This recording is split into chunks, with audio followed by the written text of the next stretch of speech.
L'émission qui suit a été réalisée par les membres de la communauté avec l'aide de Télé Cogeco.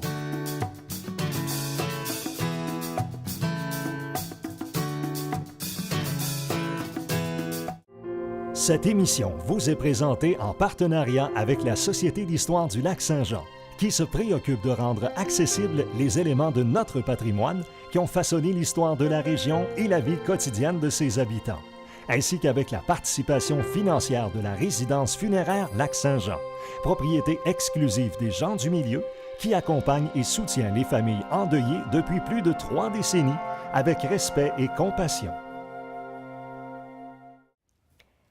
Ici Mélissa Raté, bienvenue à nos bâtisseurs. Notre invité est le fils d'Édouard Moffat. Bien connu dans le milieu sportif almatois, son père s'est investi pendant de nombreuses années afin de faire rayonner le hockey et d'autres sports, une passion qu'il a transmise à ses enfants. Pour nous raconter sa vie et aussi son implication comme bénévole dans le sport à Alma, aujourd'hui nous recevons le fils d'Édouard Moffat, M. Jean Moffat.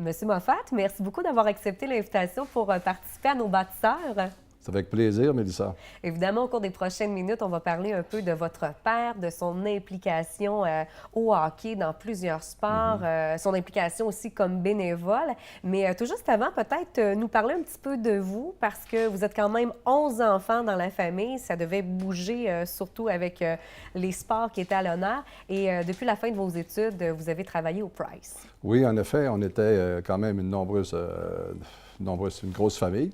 Nous étions 11 enfants, en effet. Moi, je suis le 10e de cette famille.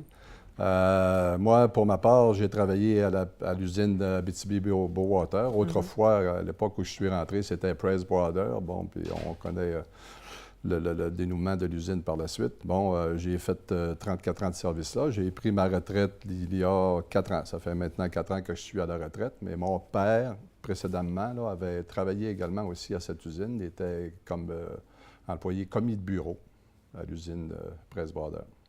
Parlons de votre père un peu. Le sport était à l'honneur, évidemment. Comment cette passion-là s'est transmise à ses enfants? Parce que vous étiez quand même 11 et les 11 étaient passionnés de sport aussi. Oui, bien, mon père, tout d'abord, était un sportif. À l'origine, il était un sportif il a joué au hockey. Il a également pratiqué le baseball. Il a pratiqué même le golf à l'occasion. L'hiver, c'est un amateur de ski. Puis, bon, bien, si on retourne aux années 20, aux années 30, pratiquer autant de sport, c'était quand même assez... c'était un fait qui était quand même assez rare. Puis, par sa passion du sport, il a transmis cette passion-là à tous les enfants de la famille. Il était également, je dirais, un excellent pêcheur à la mouche aussi. À l'époque, là, ici à Alma, il était un des précurseurs de la pêche à la mouche. Et ça, vous m'avez dit hors d'onde tout à l'heure que vous êtes le seul qui a poursuivi cette passion-là pour la pêche à la mouche? Oui, c'est ça. Dans tous les sports que mon père a pratiqués, dans l'ensemble des sports, il a transmis ça à l'ensemble de la famille. Mais pour ce qui est de la pêche à la mouche, moi, étant donné que j'étais le dernier des garçons, peut-être qu'il avait plus de temps de m'amener à la pêche avec lui, mais il m'a quand même transmis beaucoup là, cette passion-là. Puis aujourd'hui, c'est devenu pour moi la pêche à la mouche une grande passion. Et là, c'était autant les filles que les garçons, cette passion-là pour le sport. Oui, les filles ont... C'est pas qu'ils ont pratiqué nécessairement du sport, mais ils se sont toujours intéressés au sport. Ils se sont toujours bien intéressés. Est-ce que vous étiez le genre de famille, quand il y en avait un qui jouait au baseball, quand il y en avait un qui jouait au hockey, la famille se rendait lors de la partie, puis c'était primordial d'aller vous encourager? Oui, bien, particulièrement au hockey. Je veux dire que particulièrement au hockey, étant donné que, bon, dans les 6 garçons, d'ailleurs, je suis le seul qui n'a pas fait son hockey junior pour les Aiglons d'Alma. Les 5 autres l'ont fait. Puis il y a eu des années, des époques où Je pense que c'était en 58, 59 ou 59, 60, là, dans ces années-là. Il y avait les 3 frères qui jouaient. Il y avait Ghislain qui était l'aîné de la famille, Gaétan et Guy. Les 3 jouaient pour les Aiglons d'Alma en même temps. Donc, ça faisait... Ouais. Puis toute la famille, bien entendu, à ce moment-là, assistait au match de hockey. Je me souviens d'avoir été au hockey tout petit? Oui, tout petit avec ma mère pour aller voir jouer mes frères les plus vieux. Vous venez de parler de votre frère Ghislain. Ça a été un des garçons qui a quand même performé au hockey, qui a joué dans la Ligue nord-américaine. Oui, c'est ça. Il a joué dans la Ligue américaine pour les Reds de Providence. Il avait été repêché par une équipe de la Ligue nationale. C'était les Bruins de Boston, je crois, là. Puis les Reds de Providence, qui était le club ferme des Bruins de Boston. Est-ce que votre père, étant un passionné de hockey, père de famille, espérait un jour peut-être voir l'un de ses garçons performer au hockey? Il n'en a jamais clairement manifesté là, son rêve, si on veut. Mais je me souviens qu'il était très, très fier de ça, là, que Ghislain aille jouer au hockey aux États-Unis. Là. Il a commencé pour... premièrement, il est allé jouer senior en Ontario. Il est allé jouer avec les Bulldogs de Windsor, qui était soit une ligue senior ou nord-américaine à l'époque, ou après ça, il a joué à New Haven aussi aux États-Unis. Puis après ça, graduellement, il a monté jusqu'aux Reds de Providence de la Ligue américaine. Mais il faut se souvenir qu'à l'époque, dans la Ligue nationale, il y avait 6 équipes de hockey. Il y avait, je crois, c'est 8 qu'il y avait dans la Ligue américaine. Là, fait que... Une fierté quand même. Oui, c'était une fierté. C'était une très, très grande fierté pour la famille de voir son frère jouer pour une équipe de la Ligue américaine. Parlez-nous peut-être des parties de hockey qui se jouaient chez vous à l'extérieur, à la maison. C'était vraiment un rassemblement, mais pas juste pour la famille, pour le quartier également. Oui, c'est ça. Mon père était, étant donné qu'on était une nombreuse famille, donc plusieurs enfants dans la famille, il avait fait une patinoire à l'extérieur à la maison. Là. Puis le samedi après-midi, le dimanche après-midi, à l'époque, nous restions sur la rue Saint-Joseph, là, voisin du défunt Hôtel Royal. Oui. Puis c'est ça. Fait qu'en arrière, on avait une patinoire, puis tous les enfants du quartier se réunissaient chez nous en arrière. À l'époque, il n'y avait pas de patinoire extérieure de quartier comme telle. C'est venu peut-être plus tard. Mais la patinoire en arrière drainait tous les enfants du quartier le samedi et le dimanche après-midi. Puis, c'est ça, mon père entretenait la patinoire avec mes frères. Après ça, ça a été mes frères les plus vieux là, qui entretenaient la patinoire. Puis, je me souviens d'avoir entendu de mon père que, il éclairait la patinoire, puis même qu'il y avait des périodes de l'année où la Ville d'Alma le dispensait des comptes d'électricité parce qu'il éclairait la patinoire, puis ça drainait bien plein d'enfants. Bien, c'était vraiment une belle tradition. C'est intéressant de savoir ça. Je vous pose la question, vous étiez quelle équipe à cette époque-là? Est-ce que vous étiez tous des purs Canadiens? Bien, moi, je me souviens, plus jeune, chez nous, oui, avec mes frères, on écoutait le hockey, puis c'était la tradition, c'était le Canadien de Montréal, bien sûr, par le biais de la soirée du hockey de l'époque.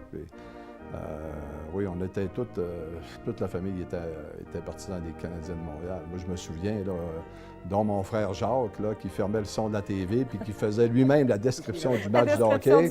Puis là, j'étais assis près de lui, puis c'est lui qui faisait la description du match, puis il était fervent amateur des Canadiens de Montréal. Ouais. Outre le hockey, il y a eu aussi le baseball, j'imagine, qui fait partie un peu que votre père s'est impliqué. Oui, bien, pas vraiment impliqué, mais je me souviens que mon père m'avait raconté qu'il avait lancé au baseball. Je me souviens, sur le terrain de jeu, on allait jouer au baseball, puis mon père, à un moment donné, est arrêté, puis il était venu nous donner des trucs de baseball. Là, des petits conseils. Des conseils de baseball, exactement, parce qu'il avait déjà lancé au baseball. Parlez-nous de l'implication de votre père au sein du sport. On a parlé de hockey. Beaucoup de bénévolat pendant de nombreuses années. Premièrement, mon père, avant l'existence de l'Aréna d'Alma, qui a été construite à la fin des années 40, là, antérieurement à cette période-là, mon père jouait au hockey. Puis les matchs de hockey se disputaient au centre-ville sur une patinoire extérieure. Puis il y avait quelques équipes. Je me souviens que mon père parlait de Robertval, puis il y avait Saint-Jérôme à l'époque, qui est aujourd'hui Métabetchouan. Puis il y avait l'équipe de Saint-Joseph d'Alma. Puis mon père jouait au hockey, puis à l'époque, il y avait le curé Ludger Gauthier, qui assistait régulièrement aux matchs de hockey. Suite de ça, au Saguenay, il commençait à avoir des arénas. Puis là, à un moment donné, mon père s'était dit dans sa tête, on va prendre un aréna chez nous aussi. Un jour, ça nous en prend une, nous autres aussi. Fait que mon père, à un moment donné, avait pris des chefs de file là, pour faire bâtir un aréna. Suite à ça, il avait tout préparé les documents, il avait rencontré le curé Ludger Gauthier. Puis il avait présenté ça au curé Ludger Gauthier, puis on connaissait à l'époque la force de l'Église, hein, vis-à-vis les élus municipaux puis provinciaux, tout ça. Fait que mon père, avec ses documents, est allé rencontrer le curé Ludger Gauthier, puis le curé Ludger Gauthier approuvait ça, signé les documents à mon père est allé présenter ça à Ville-d'Alma. Fait que là, avec la puissance du curé Ludger Gauthier, ben, disons ça s'est construit. Ça s'est construit par la suite, c'est ça. L'aréna s'est construite.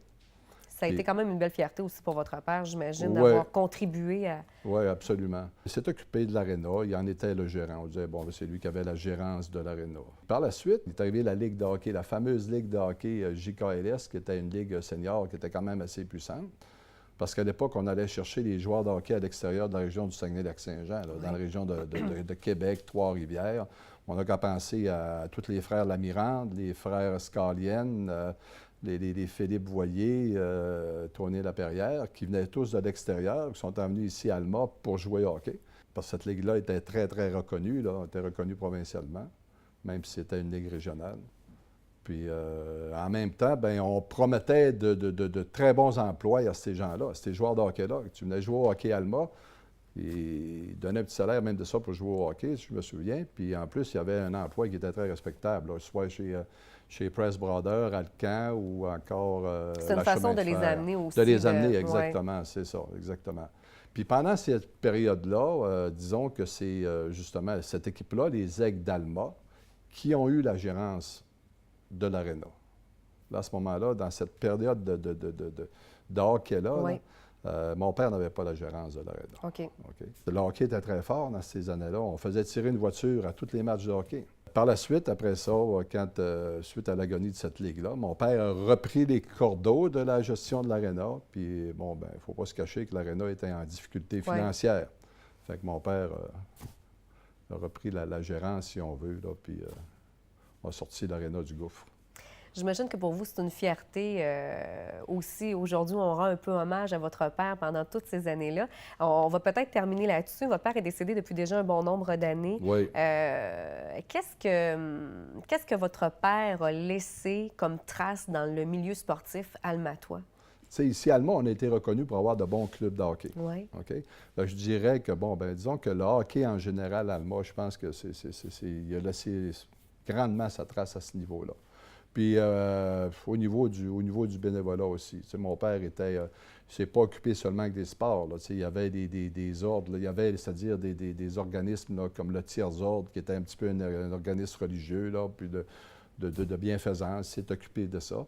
À l'époque, il y avait aussi le bien-être social, puis non le bien-être social d'aujourd'hui, qui s'occupait du bien-être des citoyens dans la communauté. Là. Puis mon père était gérant du bien-être social, de ça aussi. Ouais. Donc, on a vu le centre Édouard Moffat. Et en 30 secondes, peut-être nous dire, depuis les 30 dernières années, qu'est-ce que votre père aurait aimé voir de ce qu'on connaît aujourd'hui dans le milieu sportif almatois? Ah, bien, je pense qu'il aurait aimé ça, voir le développement du hockey. C'est sûr qu'il a connu le développement du hockey mineur et tout ça, là, parce que, bon, mais il aurait aimé voir l'évolution du hockey, c'est bien entendu. Ça, c'est certain. Puis de voir comment est-ce que le sport est organisé aussi dans la communauté, il aurait été très, très fier de ça. Monsieur Moffat, ça a été un plaisir de vous recevoir pour l'émission Nos bâtisseurs et surtout d'entendre parler de votre père, toutes ces belles années au sein du milieu sportif almatois. Merci beaucoup, Monsieur Moffat. Merci, Mélissa. Ça m'a fait un grand plaisir.